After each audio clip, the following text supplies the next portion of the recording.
এই ঘটনাটি যেই সময়কার, সেই সময়ে ছোট্ট সুভাষ দিন রাত স্বামী বিবেকানন্দের সম্পর্কে নানান বই পড়ে তার প্রতি অনুপ্রাণিত হয় আর প্রতিনিয়ত যোগব্যায়াম শুরু করে। কিন্তু একটা সময় পর সে মনে করে জীবনে সঠিক পথে চলার জন্য কিংবা নিষ্কাম কর্ম করে যাওয়ার জন্য একজন সঠিক গুরুর ভীষণ প্রয়োজন। তাই সে ঠিক করে গৃহত্যাগ করে গুরুর সন্ধানে বেরোবে আর সঙ্গী হিসেবে সাথে নেবে হেমন্তকে। যেই বলা সেই কাজ।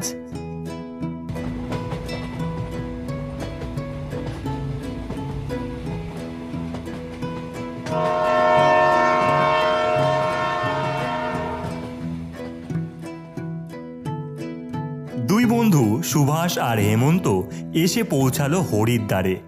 বেশ কিছুক্ষণ এদিক ওদিক ঘোরার পর কোনো গুরুর তো খোঁজ মিললই না, বরং তাদের খিদে পেয়ে গেল। সুভাষ বলল, ভাই হেমন্ত, এবার যে খাবারের ব্যবস্থা করতে হবে। কেন ভাই, গুরু পাওয়া হয়ে গেল বুঝি? শোনো হে, স্বামীজি বলেছেন খালি পেটে যে ধর্ম হয় না। ওই দেখো একটা হোটেল দেখা যাচ্ছে, ওখানেই চলো। আচ্ছা আচ্ছা, বেশ, তাই চলো।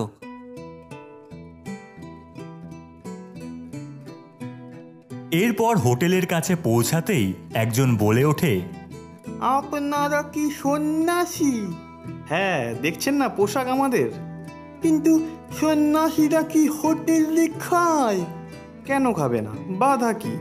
আমরা স্বামী বিবেকানন্দকে মানি, তিনি সমস্ত সংস্কারের ঊর্ধ্বে ছিলেন। কিন্তু আপনারা তো বাঙালি।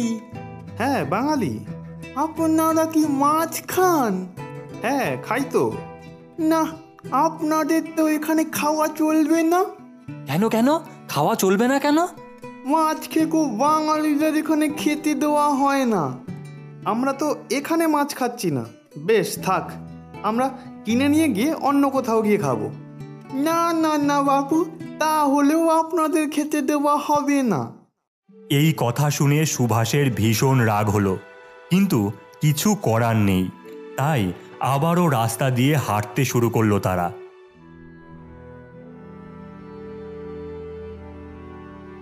কিছুক্ষণ হাঁটার পর তারা দেখতে পেল সামনে একটা আশ্রম। হেমন্ত বলল, ওই দেখো সুভাষ, আশ্রম। খাওয়া তো জুটলো না, সেখানে গেলে গুরু আর থাকার জায়গাও পাবো হয়তো। হ্যাঁ চলো, সেখানেই যাওয়া যাক। আশ্রমে পৌঁছাতেই সুভাষ বলে উঠল, আমরা কি এখানে থাকতে পারি? তোমরা কি বাঙালি? এই কথা শুনে সুভাষ গর্বের সাথে বলল, হ্যাঁ, আমরা বাঙালি। ওরে বাবা! কেন, বাঙালিদের ভয় কিসের? তারা মাছ খেকো তাই? না না, তারা বোমা ছড়ে, তারা বিপ্লবী, যে ইংরেজকে তাড়াতে চায়। কিন্তু আমরা তো বিপ্লবী নই। না না, অমন সব বিপ্লবীরাই গুলি বোমা ছুড়ে এসে এখানে সন্ন্যাসী হয়ে থাকে। ওই সব এখানে হবে না বাপু, তোমরা চলে যাও। আবারও কিছুই মিলল না তাদের। আর বাঙালি নাম শুনলেই যেন দুই হাত ওপরে তুলে দিচ্ছে। খাবার আর থাকার জায়গা তো দূরেই থাক। অতঃপর আবারও রাস্তা দিয়ে হাঁটতে লাগলো তারা। কিছুক্ষণ যেতেই সুভাষ হেমন্তকে বলল, সন্ন্যাস করতে এসেও বিপ্লববাদের কথা শুনছি। হরির দ্বারে যে নিয়ে যাবে, হরিদ্বারে সেই গুরুই তো মিলল না হে। হেমন্ত বুঝল চারিদিকে ছড়িয়ে থাকা এই জাতিভেদ সুভাষের মনে তীব্র রাগ জন্ম নিয়েছে। কিছুটা হাঁটার পর একটা ছাওয়া দেখে সেখানে বসে তারা। পাশে বসে থাকা একজন বৃদ্ধাকে দেখে তার উদ্দেশ্যে সুভাষ বলে, মা, কিছু খাবার দিতে পারো? বলি, সকাল থেকে হেঁটেই চলেছি, কিছুই জোটেনি। বৃদ্ধা কোনো কিছু না বলেই একটা তরমুজের টুকরো দিলেন সুভাষের হাতে। তরমুজের টুকরোটি পেয়ে হেমন্ত আর সুভাষ দুজনেই ভীষণ খুশি হয়। অবশেষে কিছু তো পাওয়া গেল।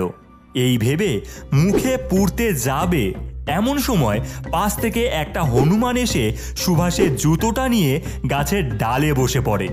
এই জুতো নিয়ে গেল, জুতো নিয়ে গেল। এই হুস হুস, এই জুতো দে বলছি। অমন করলে দেবে না বাছা, তোমাদের হাতের তরমুজটা ওর দিকে ছুঁড়ে দাও, দেখবে জুতোটা দিয়ে দেবে। যাও একটু খাবার জুটেছিল সেটাও দিতে হবে। এরপর সুভাষ হনুমানের উদ্দেশ্যে সেই তরমুজ ছুঁড়ে দেয়, আর হনুমানটিও জুতো জোড়া ছুঁড়ে দেয় সুভাষের কাছে। অতঃপর আবারও খাবার জুটল না। এরপর হাঁটতে শুরু করলো তারা।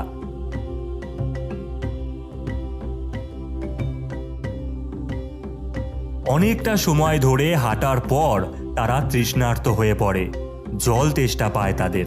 কিছুটা যেতেই দেখে একটা কুয়ো রয়েছে সামনে।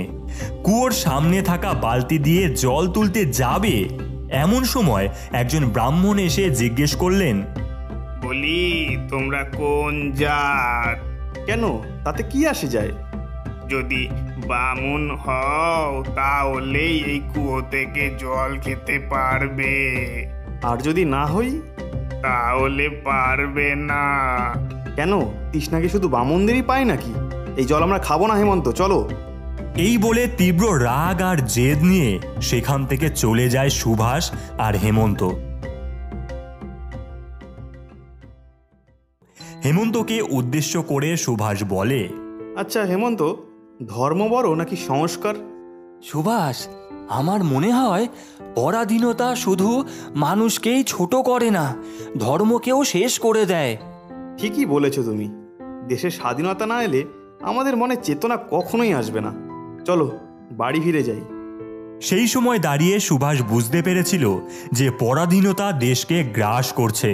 মানুষ শুধু জাতিভেদ বর্ণভেদে আটকে আছে, তাই যে করেই হোক স্বাধীনতা আনতে হবে দেশে।